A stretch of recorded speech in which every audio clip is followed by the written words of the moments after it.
This is why writing is a type of magic. Do you believe in magic? I do.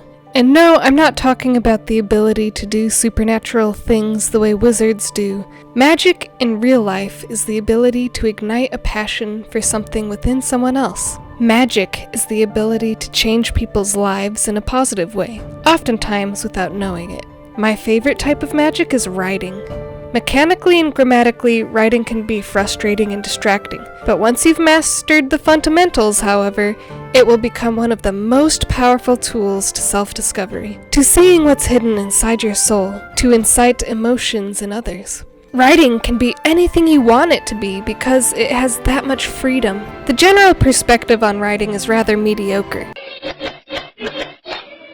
It is a tool to document experiments, life, and events. It is a tool to instruct and discipline children. It is a tool for communication, and it can be a tool for propaganda. All of these are, of course, true, but lack the deeper spirit and appeal of writing.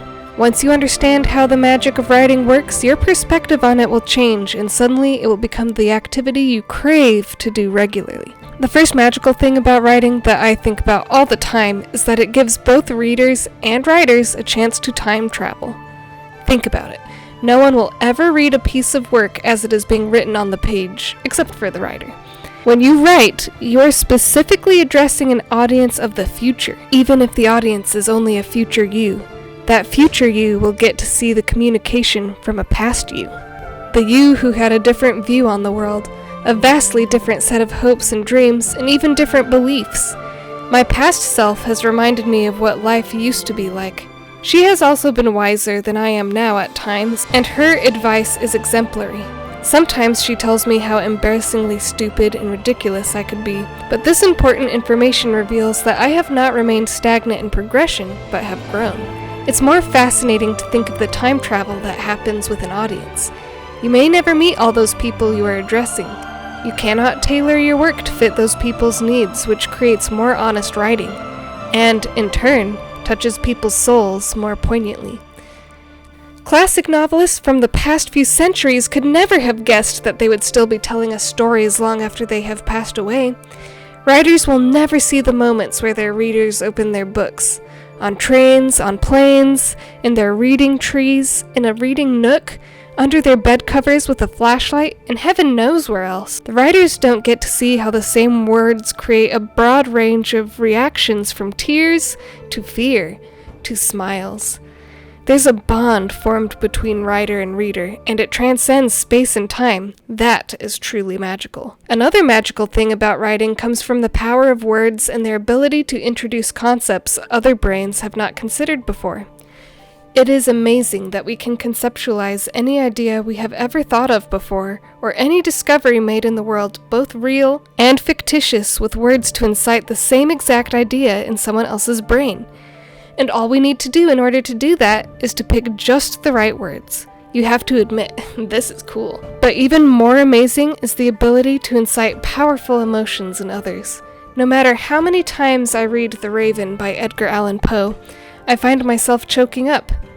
Anyone can paraphrase or summarize the poem, but all of the emotion and passion gets lost in translation because they aren't the right words.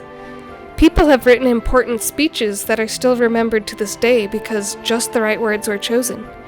No one will ever forget monumental speeches that began with, "I have a dream," or 407 years ago, because of their profound ability to inspire. Significant changes happened in the world because of writing. The National Archives in the Washington Mall recognize the influence of beautiful documents such as the Constitution, the Declaration of Independence, and the Bill of Rights. I have stood and looked at these wonderful pieces of history, tucked safely behind protected glass, and reflected on how words protect my liberties. I can imagine the authors of these documents knew the importance of choosing just the right words and what it would mean for their future.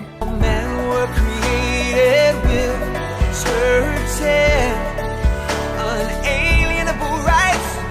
Among these life, liberty, and the pursuit of happiness.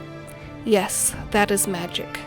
But my favorite magical part of writing is that quiet moment of inspiration when the writer receives an aha of an idea. There are lots of people who don't like it when writers say they had a blast of inspiration from another source, that their ideas just came to them. Because the final product usually requires a lot of editing. I know about this higher power. It is a real thing that prods at your imagination. No one can fully describe the experience when you are lost in the initial writing of a draft, where you can hardly keep up with the words tumbling out of you. You, the writer, are experiencing the story and ideas for the first time, before anyone else. Experiencing this is to brush your fingertips across a realm of wonder. There is a reason that aspiring writers are encouraged to practice stream of consciousness writing exercises, which are exercises that have the writer pouring out whatever comes to their mind and immediately documents on paper. These help the writer create a stronger bond with that higher power of inspiration to their muse. No one will ever be able to convince me that magic doesn't exist. You're living a fantasy. There is no Easter Bunny, there is no Tooth Fairy, and there is no Queen of England. When the realm of writing can transcend time and space, whilst inspiring activism and change, when writing can put thoughts of one person and transport them to another, when it can make people think and feel. Writing is magic. To begin, how to start. I'm hungry. I should get coffee. Coffee would help me think. But I should write something first, then reward myself with coffee. Coffee and a muffin. Okay, so I need to establish the themes. Maybe banana nut. That's a good muffin.